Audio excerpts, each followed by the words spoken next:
Hello everybody, Big Planes here, and today I have a short yet informative update video on the Qatar Airways A350-1000 project.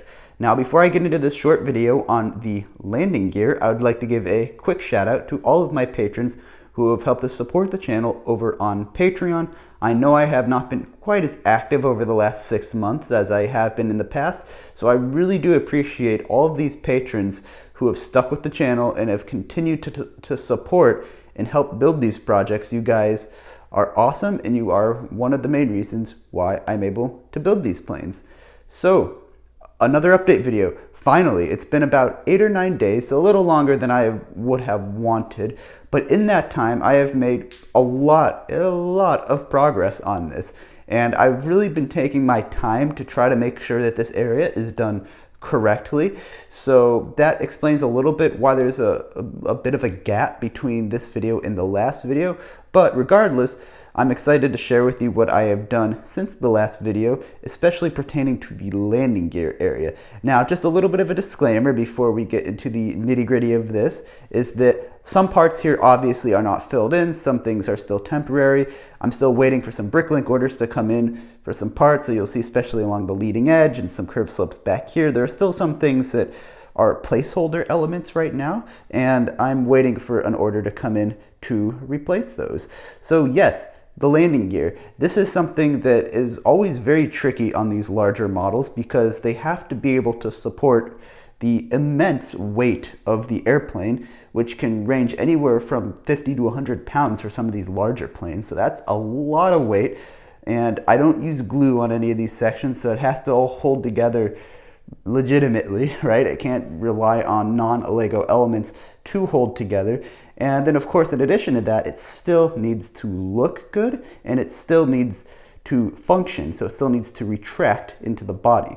So this one's been taking a while just because I want to make sure it does all three of those things correctly and it's stable and it looks good, because remember, this model is being designed to be displayed on a stand. So it's probably not going to spend most of its life on its landing gear when it's on display, but regardless of that, they still need to be able to hold the plane up. So the landing gear. The A350-1000, kind of had a little bit of a brain fart for a second there. The A350-1000 is similar to the 777 in a regard that it has a 6-wheel, right? Yeah, 6-wheel bogie. Can't do basic math all of a sudden. Yeah, it has a 6-wheel bogie. It's one of only, I think, a few airplanes, maybe even two, because I know the 777 has this type of landing gear configuration.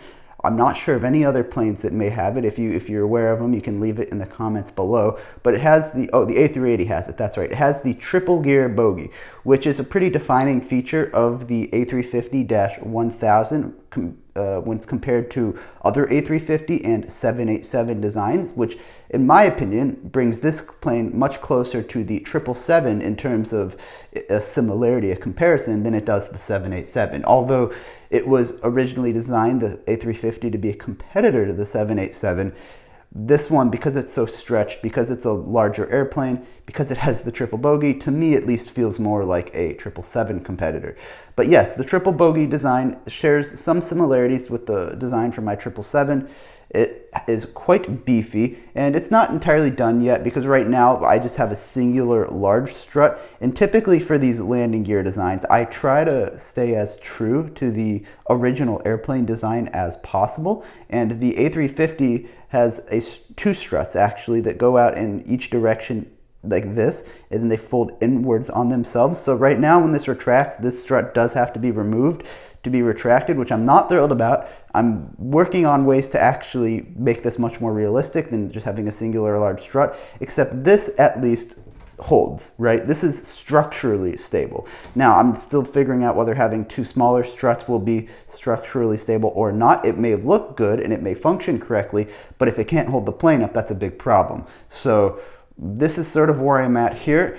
The door shape and assembly is very accurate to the real airplane. This is basically pulled directly from the real airplane with the forward pitch here. It comes out here. So yes, this is very close, and I've tried to make this again as close as possible to the real thing because I want it to look good when it's on display. So this one's out. I've retracted this one, and like I said, I've pulled the strut out of there. If I can point the camera in the right direction, I pulled the strut out of there, and this is what it looks like when it's all flush. Now, like I said, these gray pieces, they're going to be swapped out. A lot of pieces still here need to be filled in, but you can see that the lines come down pretty nicely here. It fits right in there. It's very flush to the airfoil here on the bottom of the plane, and good news is we have plenty of clearance here for the doors. So the doors will be right here, and they will, of course, close in on the gear like so. So this is looking pretty good so far. I'm quite happy with this. This also shows a lot of the structure, the Technic structure, the substructure here that's underneath. This is that main decking that I was talking about. So this right here, this plate, this is the fuselage, this is the interior floor. This is the Technic substructure. You can see actually quite a bit of the, it's called the wing box in here.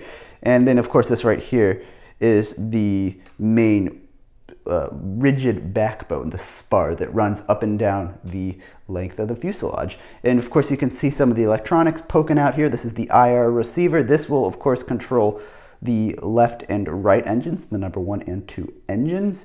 And this also, the third one here, you can probably see that right there. So we've got 2 stacked on this channel and 1 stacked over here on this channel. One of these controls the lights. So this airplane will not have any motorized landing gear flaps. I've done that already on the DC-10. I motorized the landing gear, and on the A380, for those of you who have really been around for a while, I motorized the flaps. So that was a lot of fun, but at the end of the day, it's kind of one of those things where you see it once or twice on a YouTube video and then it never gets used again. So it was a lot of fun to do that, but on this airplane, I really just want to focus on making sure it looks good, making sure it's accurate, and making sure it's structurally stable, because adding the motorized features can sometimes compromise the structural integrity of a build, especially when it's a build this large, where you can just see the absolute sheer size of the wingspan on this thing. So yep, this will control the engines. The engines, of course, will be motorized since I've been doing that for years. This thing will have full lights, and the stand mount is nearing completion as well. That's this giant cavity right here. Again, this bottom panel is not fully attached yet, so some things are still a little loose. But yes, this is the stand mount, and the way this works is this is basically a 4x9. I know, a little bit of an odd size there, but that has to do with the plates when they're stacked on their sides. This is the same size as the stand mount on the DC-10, but yes, a 4x9 hole right here. The stand will slot into this. I don't want to be inappropriate on this video. The stand will slot into this, and this is usually very sturdy because this is directly in the heart of the airplane. It's right in the middle. It's right at the center of mass, center of gravity. So the idea with this, of course, is to have this model displayed on a stand. That is the best way to enjoy it. That is also the best way to enjoy all the smooth tiling that's going to be on the bottom of the airplane, because this is something I'm really trying to get right on. This is getting a very smooth, very clean wing. And again, some things are still missing. Obviously, all the yellow and blue slopes at the front are not permanent. But the idea with this is to have a very clean, very modern, very sleek display model that can be displayed at conventions and shows and potentially even elsewhere. So yep, that's where we're at with this one. I'm not going to show the other side of this right now because there's still some filler parts there, and I want to wait until I get the Bricklink order for that. But the bottom is coming along very nicely. I'm hoping by the end of next, or what day is today? Monday. Hopefully by the end of the week. I know I keep saying this. I know I'm like, oh, a few days from now I'll have another update video. I'm serious though. I'm thinking in a few days from now, probably towards the end of the week, I want to have another video showing the completed underside here, the completed wing here, completed upper surface, and then we'll be moving our way out to the outer wing panels. These are going to be really important, and I want to try to finish this wing as soon as possible so I can get moving onto the engines and then of course the rest of the airplane. So yeah, not a huge update today, but I thought it was important to share with you what I have done since the last video, and just to keep everybody up to date. Again, thank you to everybody who supports the channel over on Patreon. You guys are awesome. And yeah, if you have any questions about this, be sure to just go down to the comment section and leave them there. I will try to post videos as regularly as I can going forward. Still just waiting for some Bricklink orders. But yeah, if you guys have any questions, leave them down below, and I will see you guys in the next video. Thanks for sticking around. Bye for now.